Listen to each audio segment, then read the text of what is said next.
Boa tarde, me chamo Camille Victoria da Silva e estou apresentando um trabalho intitulado Bens Públicos e a sua relação com a pandemia, sob orientação do professor Raul Galaad, para o componente curricular Direito Administrativo 2 do curso de Bacharelado em Direito da Universidade Federal do Amapá. Bom, introdução. A pandemia de Covid-19 evidenciou a importância dos bens públicos para a garantia dos direitos fundamentais da população, especialmente no contexto da saúde e da moradia. Durante esse período, os espaços públicos foram essenciais para ampliar o atendimento médico e a vacinação em massa, ao passo que medidas legislativas emergenciais buscaram proteger as legislações vulneráveis contra despejos e remoções forçadas. Diante disso, este artigo tem como objetivo analisar o uso dos bens públicos durante a pandemia, sendo norteado pelos seguintes objetivos específicos: identificar as legislações e doutrinas que regulamentam os bens públicos, estabelecer uma comparação entre a legislação chilena e brasileira e analisar a decisão de cortes superiores sobre a administração e sobre a proteção desses bens. Legislação. Bom, o ordenamento jurídico brasileiro disciplina a classificação e o regime jurídico dos bens públicos por meio da Constituição Federal de 1988 e por meio do Código Civil. O artigo 98 do Código Civil conceitua os bens públicos como aqueles pertencentes às pessoas jurídicas do direito público interno, compreendendo a União, os Estados, o Distrito Federal e os municípios. A Constituição Federal de 1988, por sua vez, dispõe sobre a titularidade desses bens nos artigos 120 a 26, atribuindo à União e aos Estados a titularidade de determinados bens. A legislação civil brasileira classifica os bens públicos em 3 categorias, quais sejam os bens públicos, os bens de uso comum do povo, os bens de uso especial e os bens dominicais. O regime jurídico desses bens impõe restrições quanto à sua alienabilidade. Os bens de uso comum do povo e os bens de uso especial, eles são considerados inalienáveis, não podendo ser objeto de transferência a terceiros, conforme preceituado pelo artigo 100 do Código Civil.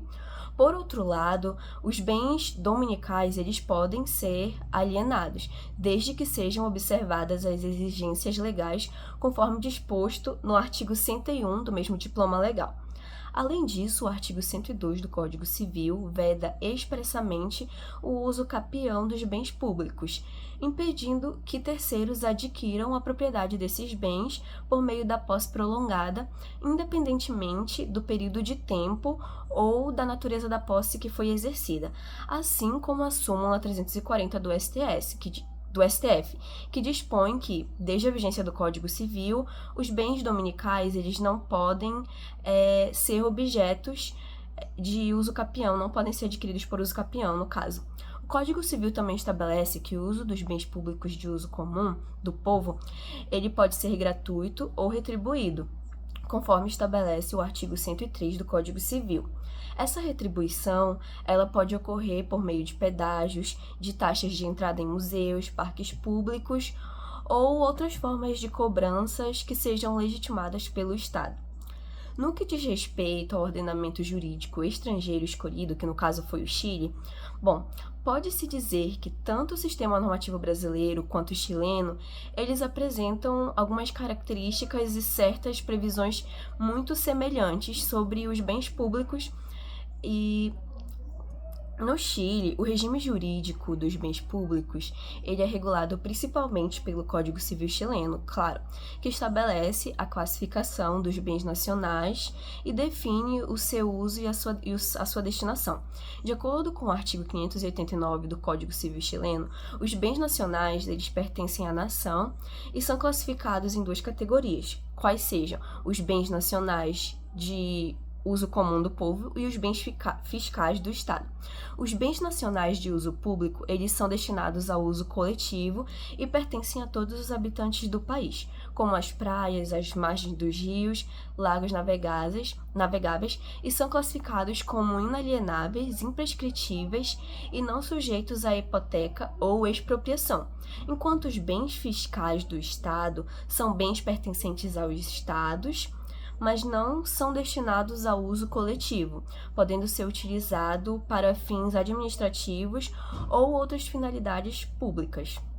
Além disso, tem-se a Lei Geral de Urbanismo e Construção, que complementa o Código Civil chileno, tratando de vários aspectos relacionados aos bens nacionais de uso público, especialmente no que diz respeito ao uso urbano e à regulamentação das concessões sobre esses bens. O artigo 6 da Lei Geral de Urbanismo e Construção que eu mencionei, atribui aos intendentes e governadores a responsabilidade de supervisionar os bens nacionais do Estado, assegurando que esses bens sejam mantidos como de uso público, impedindo sua ocupação para outros fins e exigindo a restituição desses bens quando necessário. De modo geral, pode-se dizer que ambos os países, tanto o Chile quanto o Brasil, eles garantem que os bens públicos são inalienáveis e não estão sujeitos a uso capião, ou seja, que é um princípio fundamental. A principal diferença reside principalmente na estrutura administrativa, nas formas de regulamentação do acesso e do uso desses bens. Olá, eu sou a Yara Almeida, sou acadêmica do curso de Direito da Unifap e agora estou apresentando um trabalho sobre bens públicos e a relação com a pandemia de Covid-19, da disciplina de Direito Administrativo 2, com o professor e orientador Raul Galati. Agora eu vou falar sobre a doutrina utilizada no trabalho. Utilizamos 2 doutrinadores brasileiros, Meirelles e Di Pietro, e um estrangeiro. No Brasil, Meirelles define bens públicos como todos os bens tangíveis ou intangíveis, móveis ou imóveis, créditos, direitos e ações pertencentes, de qualquer forma, a estados, entidades autônomas, fundações e empresas governamentais. Essa definição abrange uma ampla gama de bens, incluindo aqueles utilizados diretamente na prestação de serviços públicos, e aqueles que, embora pertencentes ao Estado, não possuem uma destinação específica. Di Pietro segue a mesma linha de raciocínio, afirmando que bens públicos são bens pertencentes à União, aos estados, aos municípios e às suas autarquias e fundações públicas sujeitas a um regime jurídico especial que impede a sua transferência irrestrita e protege sua destinação ao interesse público.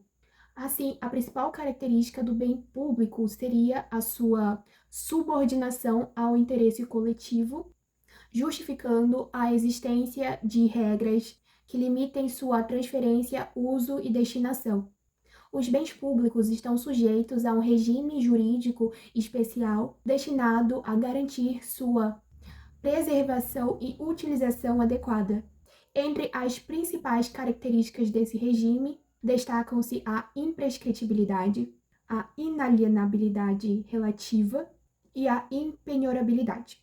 No Chile, Eduardo Cordeiro, em sua obra sobre o regime jurídico dos bens públicos no Chile, analisa o desenvolvimento e a concepção dos bens públicos na legislação chilena. Cordeiro destaca que a distinção entre esses bens surgiu com o Código Civil chileno de 1855. Ele define os bienes comunes como aqueles que pertencem a todos os seres humanos e não podem ser apropriados.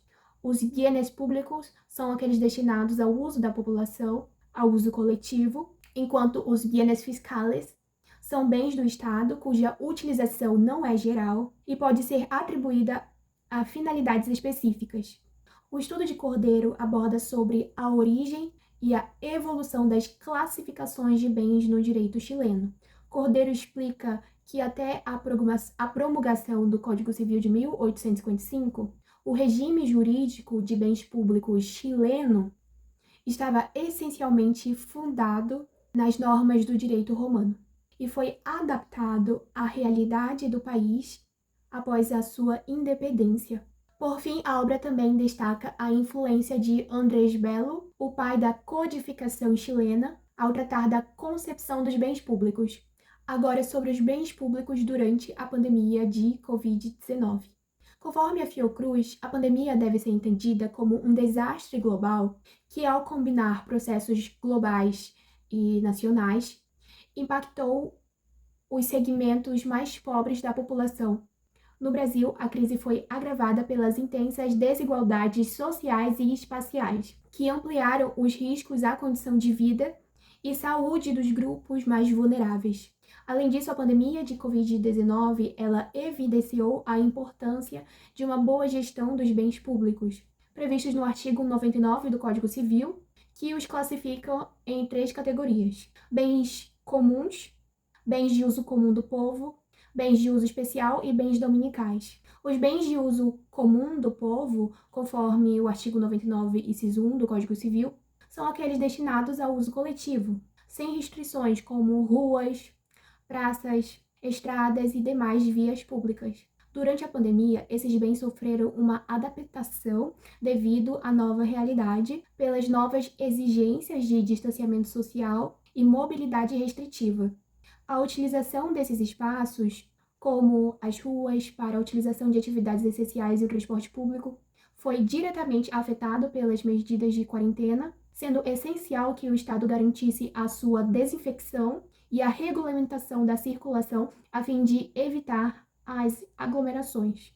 Como exemplo, manter a limpeza das ruas, calçadas e espaços públicos foi uma medida adotada pela Prefeitura de São Paulo em 2020. Os bens de uso especial, de acordo com o artigo 99, inciso 2 do Código Civil, são aqueles destinados a um fim específico, como hospitais, escolas, museus e outros estabelecimentos que têm uma utilização voltada a um fim específico. Durante a pandemia, os bens de uso especial, eles foram essenciais para o enfrentamento do coronavírus, para o enfrentamento da crise sanitária, especialmente no caso dos hospitais e unidades de saúde públicas, que são bens destinados ao atendimento do coletivo. Diante da crise sanitária, foi necessária uma resposta rápida e uma rápida adaptação desses bens para atender o aumento repentino de pacientes infectados pela Covid-19. Dessa forma, o Ministério da Saúde emitiu a portaria número 1514, de 15 de junho de 2020,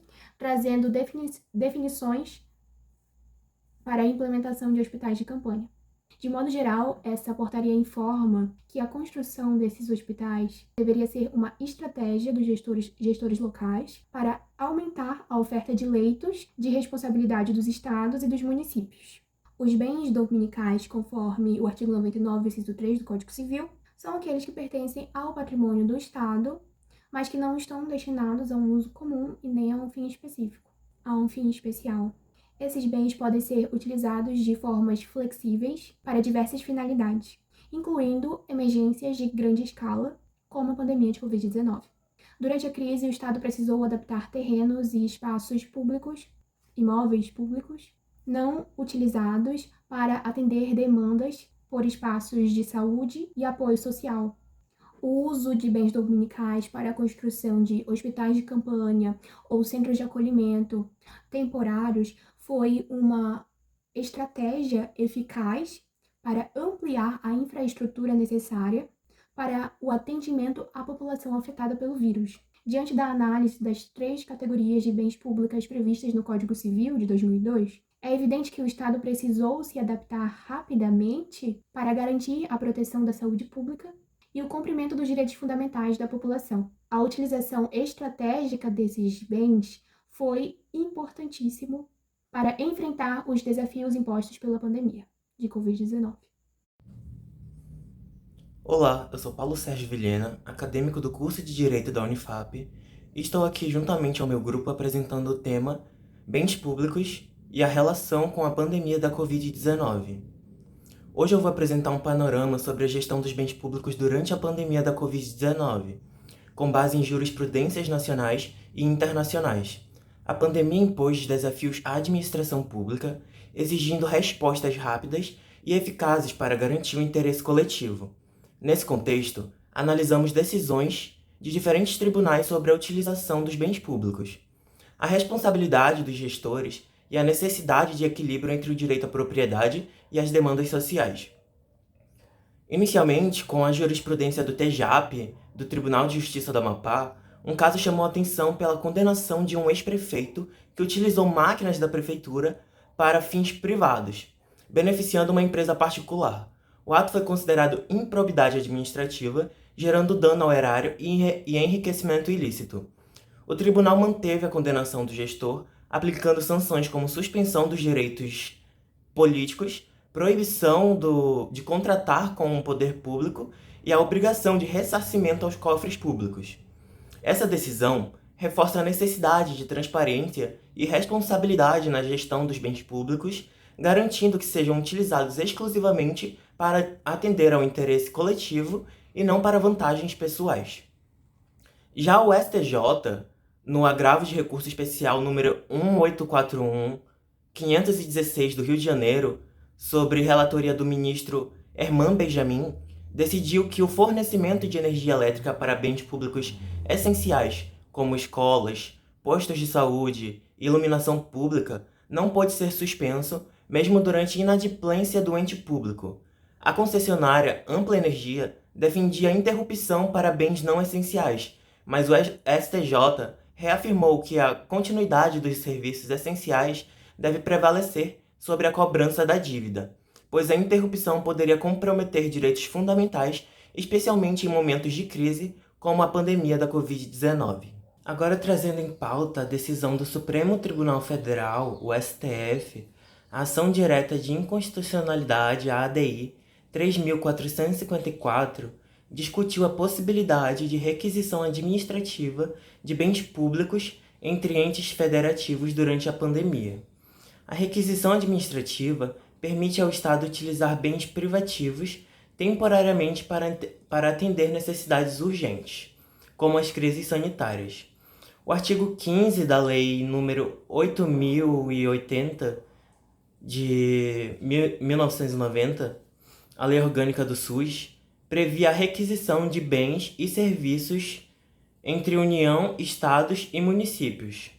No entanto, o STF considerou essa prática inconstitucional, pois a Constituição só permite a requisição administrativa de bens privados, e não de bens de outros entes federativos.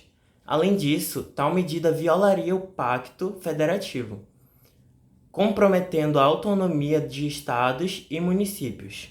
A decisão reafirmou o princípio do federalismo cooperativo, destacando que a gestão dos bens públicos deve respeitar a autonomia dos entes federativos, mesmo em tempos de crise.